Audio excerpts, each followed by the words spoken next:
في ناس بتعتقد إن غسيلها لأسنانها كل يوم ده بيخليها تبعد عن التسوس، لكن الحقيقة إن في 8 من أصل 10 أشخاص بيغسلوا أسنانهم كل يوم وبرضه بيجي لهم تسوس. طيب ليه؟ يعني ليه رغم إن هم بينضفوا أسنانهم بيجي لهم تسوس؟ وده لأن في 5 عادات بسيطة الناس مش بتعملهم صح، وده اللي هيكشف لك السر الحقيقي لحماية أسنانك. النهارده مش هقول لك جملة عادية زي إن أنت المفروض تغسل أسنانك كل يوم وتحافظ على نظافة أسنانك، لا، أنا هاتكلم لك عن كل عادة بالتفصيل، إيه هي، إيه أهميتها، وليه معظم الناس بيعملوها غلط، وإيه الخطوات اللي ممكن تبدأ بيها النهارده. فصلي على النبي ويلا نبدأ. أول عادة معانا وهي إنك تغسل أسنانك صح. خليني أسألك سؤال الأول، أنت بتغسل أسنانك في وقت قد إيه؟ أغلب الناس هتقول لي في مدة 30 ثانية أو دقيقة بالكتير قوي، لكن ده مش كفايه الحقيقه. عشان توصل فعلا للنتيجه اللي انت عايزها من المعجون لازم تاخد دقيقتين كاملين عشان تغسل اسنانك. طيب ليه اقعد دقيقتين كاملين على الحوض وانا بغسل اسناني؟ ده لان البلاك بيبدا يكون بعد ساعات قليله من الاكل، والبلاك ده هو الترسبات اللي بيكون موجود فيها البكتيريا، ولو سبناها من غير ما ننضفها هتبدا تتحول بعد كده لتجاويف، وفيما بعد لتسوس. دي اول نقطه. تاني نقطه وهي الفلورايد.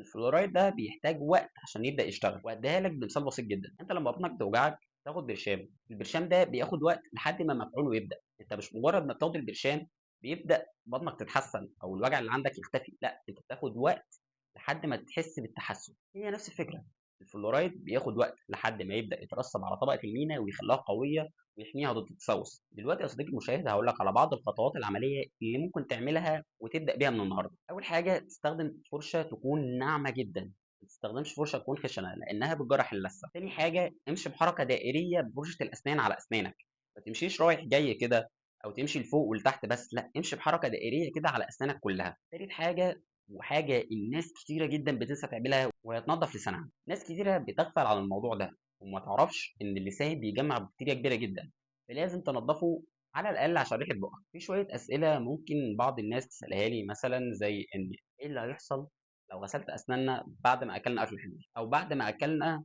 على طول ايا يكن الاكل ده ايه. المينا في الوقت ده بتكون ضعيفه جدا مؤقتا، وده بسبب الحمض، فلو غسلت اسنانك على طول ده يخليها ضعيفه اكتر وهيخلي اسنانك تسوس بسرعه. الحل انك ممكن تستنى لمده نص ساعه وبعد كده تغسل اسنانك، او ممكن انك تمضمض بقك بشويه ميه. ممكن الحل الثالث وهو ان انت تستخدم لبان يكون خالي من السكر، وبالذات بالنسبه للناس اللي مش بيقدروا يركزوا لمده دقيقتين كاملين. تاني عاده وهي التنظيف بين الاسنان. ليه التسوس دايما بيظهر بين الضروس؟ وده لان الفراغات اللي بين الضروس الفرشه مش بتقدر توصل لها، فبيبدا الاكل يتجمع فيها والبكتيريا تتجمع فيها، فده بيبقى مكان مثالي لنمو التسوس. فالحل يا صديقي المشاهد انك تستخدم خيط اسنان او حاجه اسمها ووتر فلوسر، وده عباره عن جهاز بيبدا يضخ الميه، وده لو انت عايز حاجه اسهل. طيب ازاي استخدم خيط الاسنان؟ تبدا تدخله في الفراغ اللي بين السنتين بلطف جدا وبالراحه جدا عشان ما يجرحش اللثه، وبعد كده لفه على جنب اللثه بحيث يكون حرف شبه السين. فمثلا ولنفترض ان دول سنتين وده الفراغ اللي بينهم، فنبدا ندخل خيط الاسنان بالراحه جدا ونروح شادينه على جنب عشان يكون حرف السي، وتبدا تنظف اسنانك. ولما تيجي تسحب الخيط ما تسحبوش جامد عشان ما تجرحش اللثه برضه. طب لو استخدمت الخيط ده مره في الاسبوع هل ده كفايه؟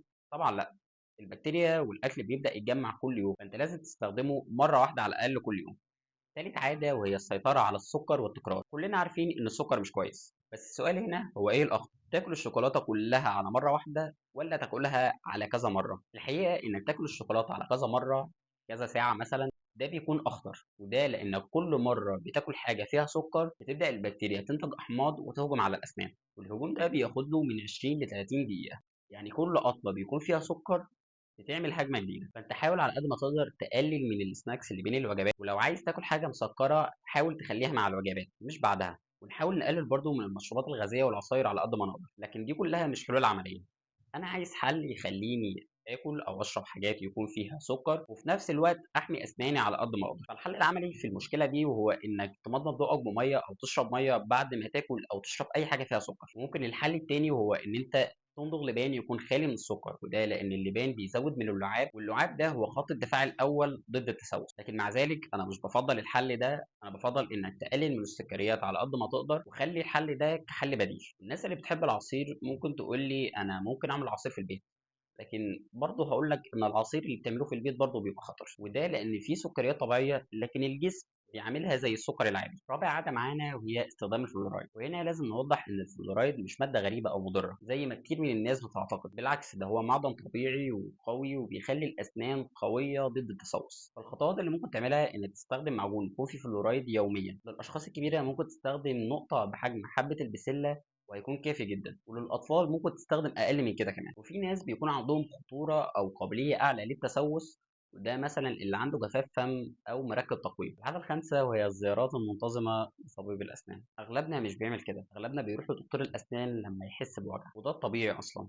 لكن انا برضو كان لازم اقول لك انك لازم تروح لدكتور الاسنان حتى لو مش بتحس بوجع. فانت هتستغرب، لكن هقول لك انت لازم تروح لدكتور الاسنان قبل ما تحس بوجع، وده لان الالم بيظهر متاخر جدا، يعني لما المشكله بتكون وصلت للعصب او التسوس بقى عميق جدا. لكن الدكتور يقدر يكشف التسوس ده في حالاته الاوليه، وما محتاجش ان احنا نعمل حشو، ما محتاجش ان احنا نلعب في السنه. عشان كده بقول لك ان الزيارات المنتظمه لدكتور الاسنان بتكون مفيدة.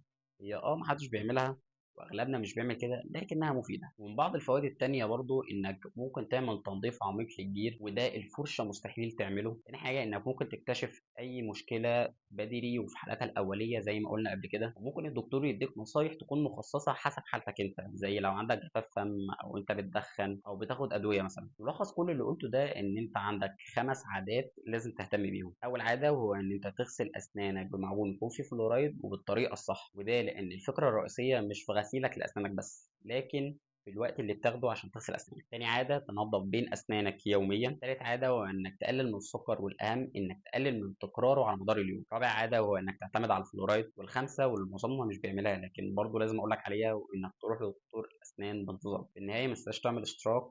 وسلام.